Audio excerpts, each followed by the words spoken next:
Mesdames et messieurs, bonjour et bienvenue à cette nouvelle édition de Midi au Caire avec nos dernières nouvelles locales, la politique économique, sportive et culturelle.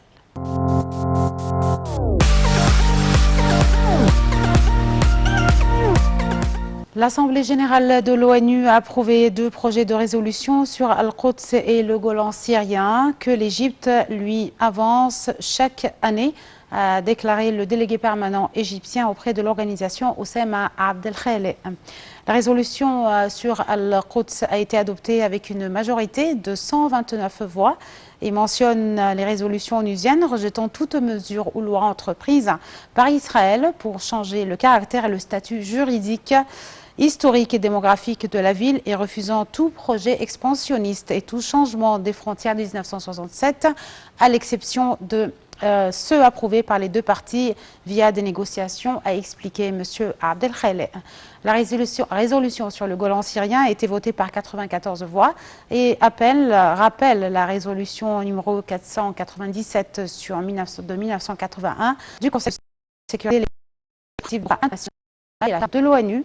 qui interdisent l'annexion forcée de territoires, de même qu'elle cite le traité de Genève de 1949 concernant la protection des civils en temps de guerre dans le Golan et légitimité des colonies ou de toute activité entreprise pour modifier le statut du plateau du Golan. Les crises de la région ne doivent pas nous détourner des questions essentielles pour la stabilité de la région du Moyen-Orient, notamment le dossier de la décolonisation des territoires arabes occupés en 1967, a dit le diplomate.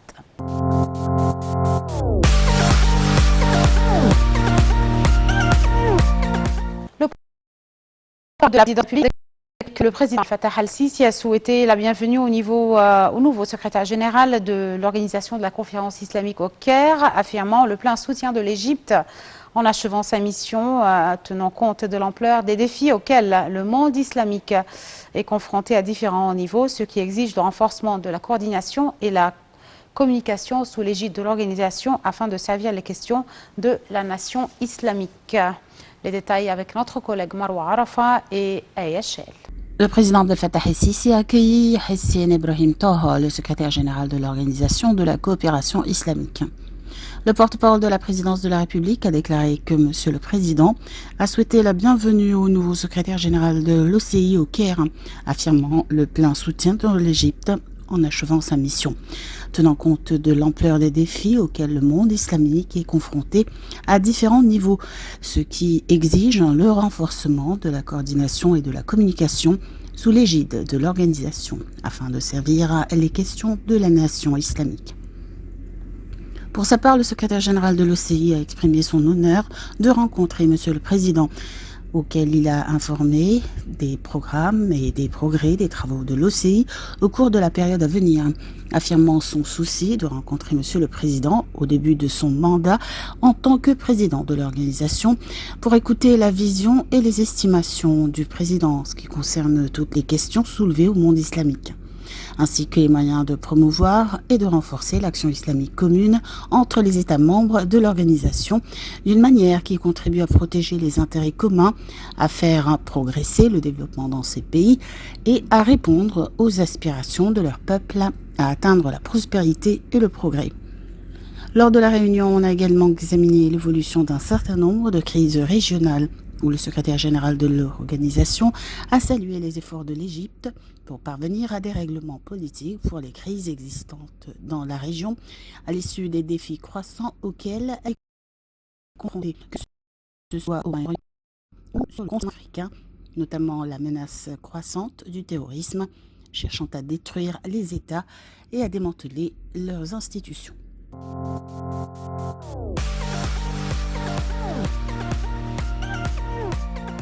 En économie, le gouvernement adopte tous les plans visant à préserver les formes urbaines des villes égyptiennes et à éliminer tous les bidonvilles, soulignant le souci de l'État de fournir tous les services aux plus défavorisés, aux personnes touchées par le pluie torrentielle et les phénomènes naturels, mettant en œuvre les directives du président Abdel Fattah al-Sisi,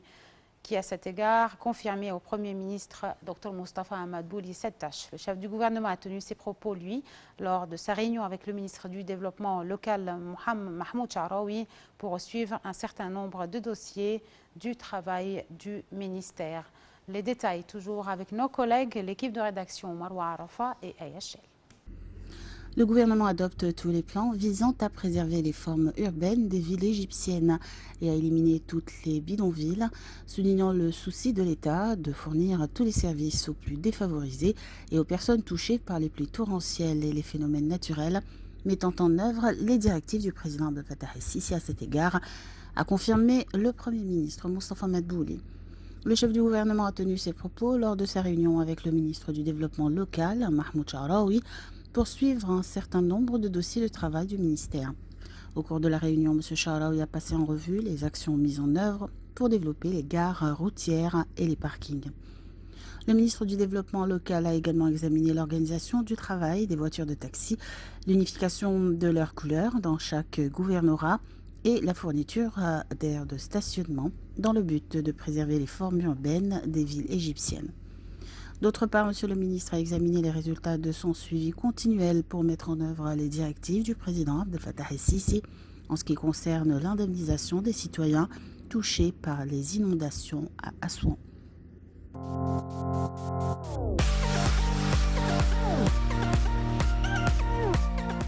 Le ministre du Commerce et de l'Industrie, Dr Nevin Gamé, a indiqué que les relations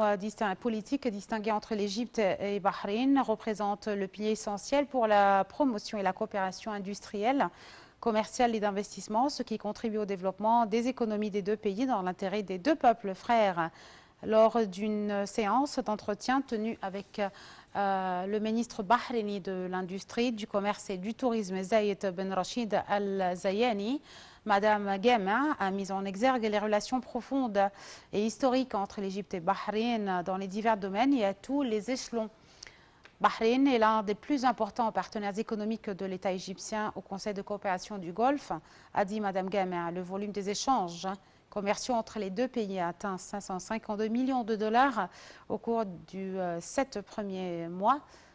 de 2021, a précisé la ministre égyptienne. Et pour sa part, le ministre bahreïni a confirmé l'attachement de son pays à conforter les relations avec l'Égypte, en particulier dans les domaines économiques, industriels, commerciaux et touristiques.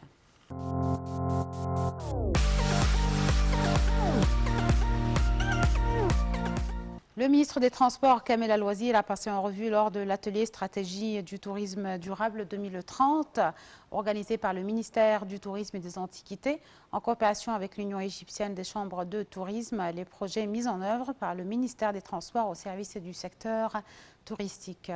Les longueurs totales de routes qui contribuent à desservir le secteur touristique s'élèvent à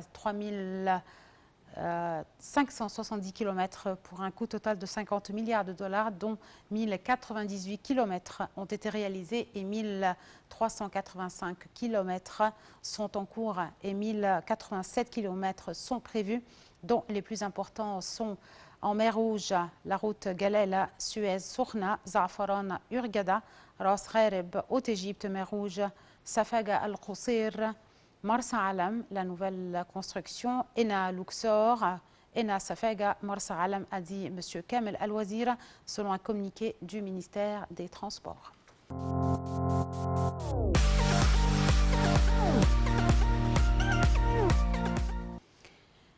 Et le ministre de l'Approvisionnement et du Commerce intérieur, Ali Al-Mousselhi, a annoncé la mise en œuvre du plan général du plus grand projet de création d'une zone logistique, commerciale, administrative et de divertissement dans le gouvernorat de Dakhliya sur une superficie de 46 fédans avec des investissements à 2 milliards de livres égyptiennes. Le commerce intérieur est l'une des activités économiques les plus importantes en Égypte, vu qu'il représente un cinquième du produit national brut, surtout qu'il mène à la création d'emplois considérés comme grand défi à la lumière des vagues inflationnistes que connaissent le pays, a affirmé Dr Ali Al-Mousselhi. Et pour sa part, le gouverneur de Dakhahliya, Ayman Mukhtar, a déclaré que son gouvernorat était le plus attractif en matière de tourisme médical et d'enseignement.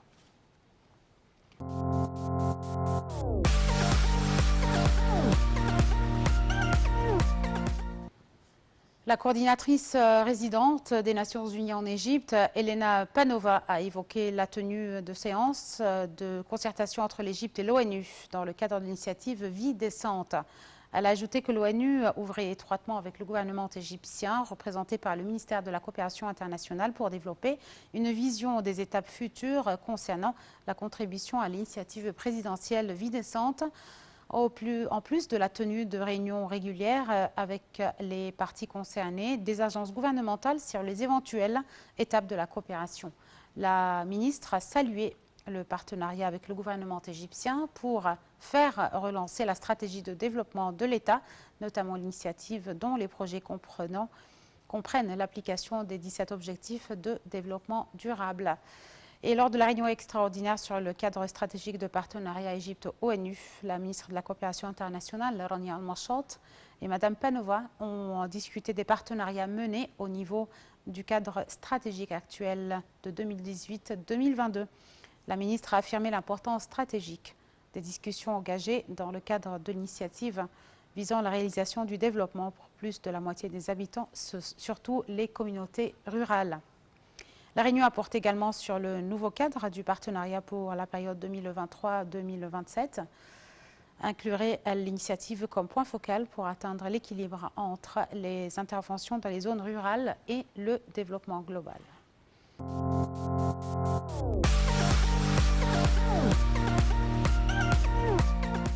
L'Égypte tient à coopérer avec les pays du monde dans les domaines de l'éducation et de la culture. L'Égypte donc tient à coopérer avec ces pays et dans ce domaine pour tirer parti de leur expérience réussie dans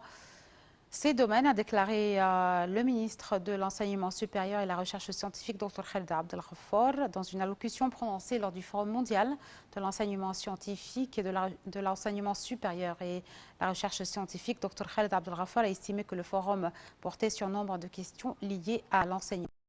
à la technologie et à l'innovation.